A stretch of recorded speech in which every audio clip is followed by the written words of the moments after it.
ફૂલોથી સ્વાગત કરે. ત્યાર પછી હું સંજયજી સાહેબજીનો શાલ ઓળાવવાનો એક પ્રોગ્રામ છે, તો હું સાકેતભાઈ મળે તેમજ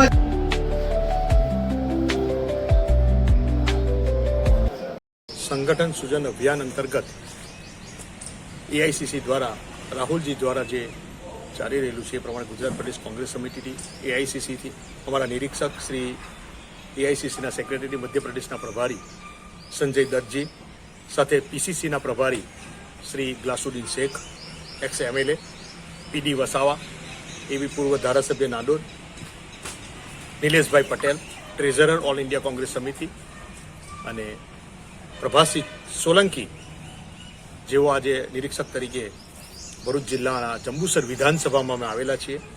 અહીંયા કોંગ્રેસ પાર્ટી કઈ રીતે મજબૂત થાય, રાહુલજી નેમ છે કે મારો નાનો કાર્યકરને સાંભળવામાં આવે એ શું કહે છે, અને આગામી પાર્ટી સંગઠનની રણનીતિ આગામી ઇલેક્શનમાં 2027માં ગુજરાતમાં જે રાહુલ ગાંધીએ સંસદમાં કીધું કે સરકાર બનાવેંગે, એ સરકાર લાવવા માટે આજે નીચેના સંગઠન બૂથ કેવી રીતે મજબૂત થાય, બૂથથી લઈ અને જિલ્લા સમિતિ સુધી મજબૂતીકરણ આવે અને સીધો જિલ્લા સમિતિનો અવાજ એઆઈસીસી સુધી રાહુલજી સુધી જાય, એના માટેની કવાયત થઈ રહેલી છે. અને સંગઠન આગામી દિવસોમાં ચોક્કસ ગુજરાતનું એક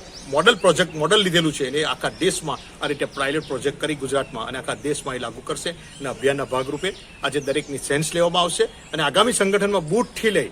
અને જિલ્લા સમિતિ સુધી કઈ રીતે કામગીરી થાય એની દરેક કાર્યકર નરમ સાંભળવામાં આવશે.